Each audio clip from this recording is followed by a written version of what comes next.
As primeiras pesquisas que surgiram estão te dando na casa de 2% mais ou menos das intenções de voto, algumas um pouquinho mais, umas um pouquinho menos, mas um pouco nesse patamar que você se encontra. Eu quero te perguntar primeiro, como é que você pretende crescer e se tornar uma alternativa viável de candidato, sendo que é um partido ainda jovem, que ainda em formação, talvez, sem uma estrutura de palanques estaduais robusta, sem direito de participar de debates, por exemplo, na campanha, sem tempo de TV. Fica a dúvida, é uma candidatura para valer ou é uma candidatura para marcar posição e apenas mostrar que existe um novo partido? Olha, assim, se fosse para apenas marcar posição, contribuir com o debate, eu não estaria me desgastando tanto quanto eu estou fazendo. Eu estou rodando o Brasil de carro, com o dinheiro oriundo de doações das pessoas que estão colocando uma esperança muito grande na pré-candidatura. Essas candidaturas para marcar posição, como fazer, vamos dizer, política nacional num país continental como o Brasil é naturalmente caro, elas só vão ser possíveis em partidos grandes.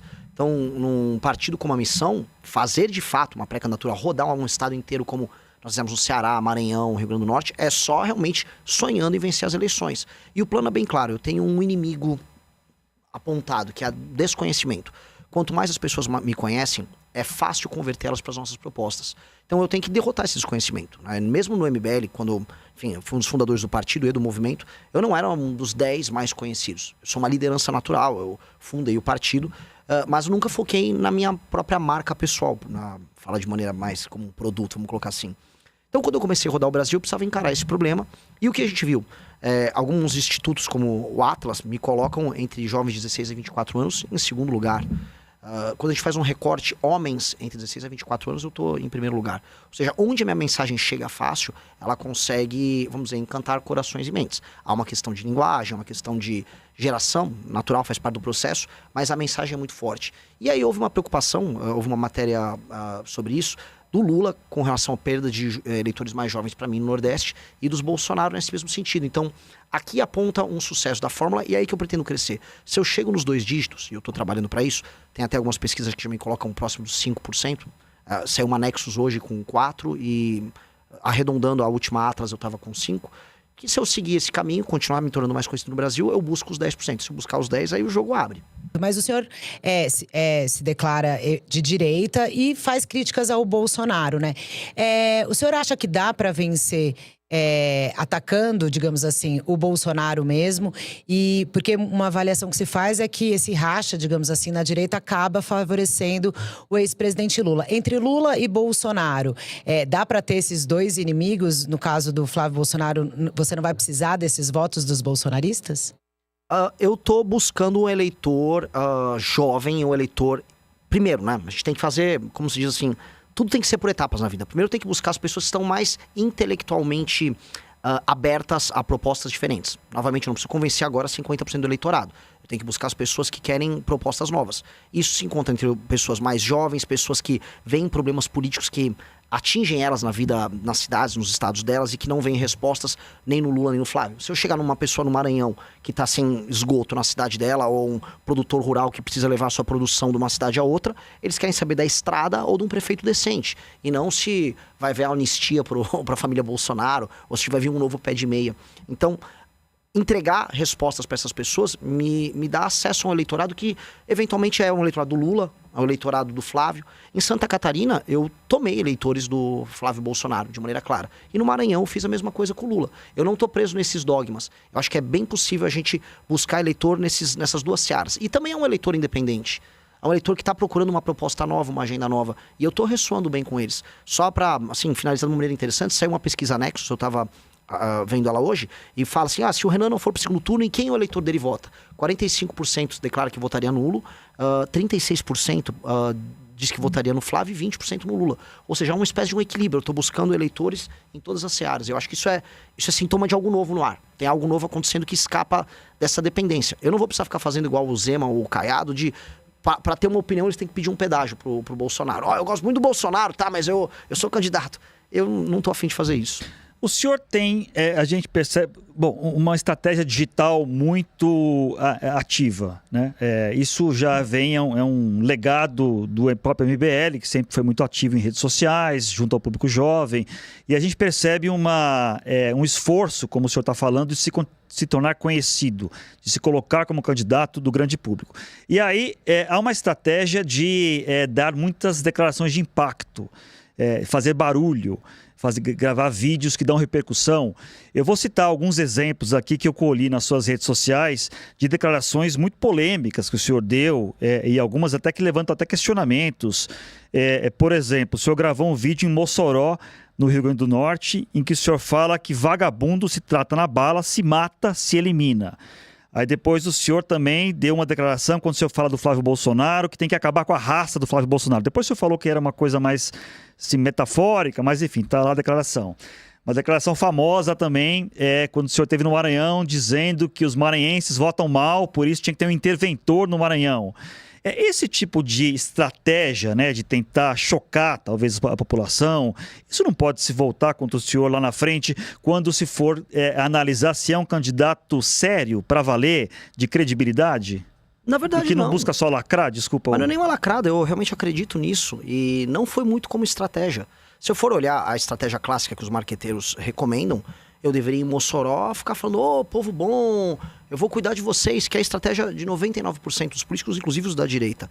Quando eu fiz esse vídeo em Mossoró, eu estava falando sobre a história que a população de Maranhão de Mossoró teve, no enfrentamento ao banditismo local, às gangues, inclusive no período do Lampião.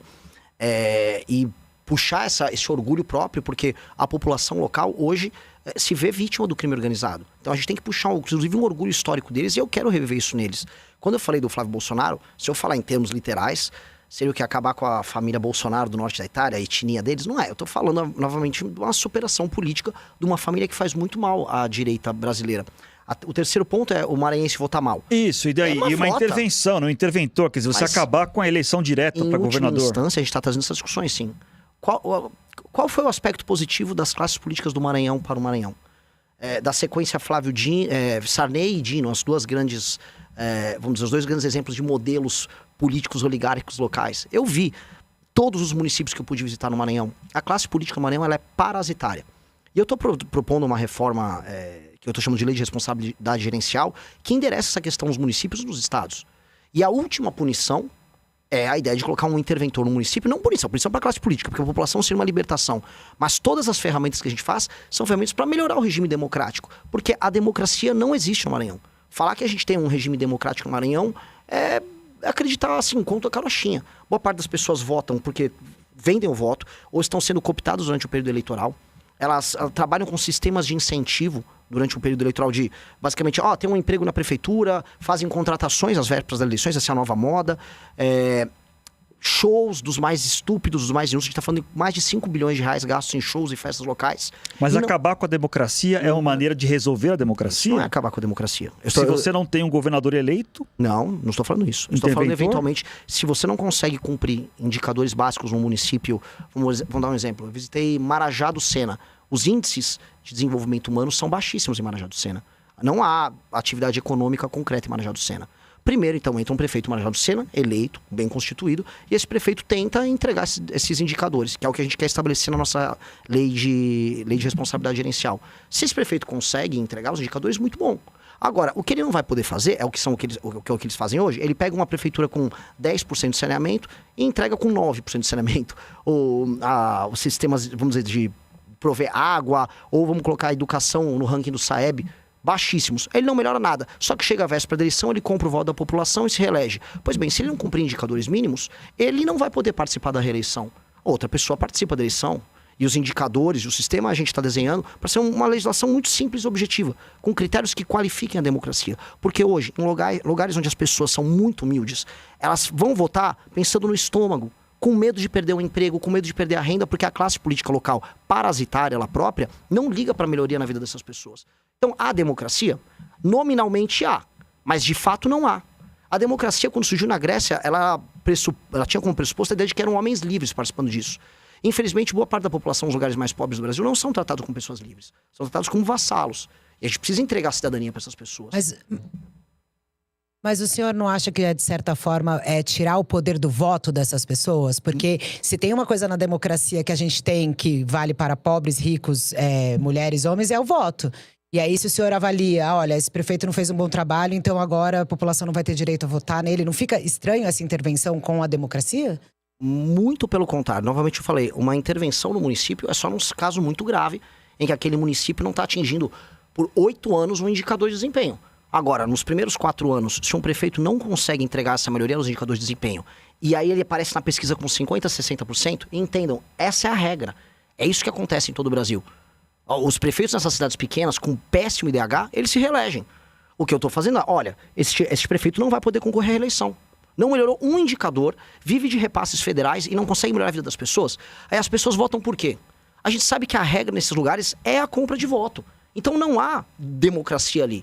Quando a gente fala, mas essa pessoa está perdendo voto, primeiro, isso seria uma atitude extrema no final da ponta se aquela cidade não consegue melhorar um indicador.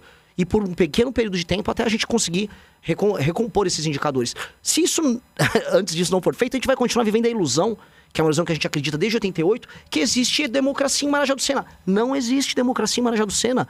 Gente, Agora, não existe democracia em maior parte das cidades pequenas do Brasil. Gostou do vídeo? Não esquece de deixar o like e se inscrever no canal para nos ajudar com a divulgação.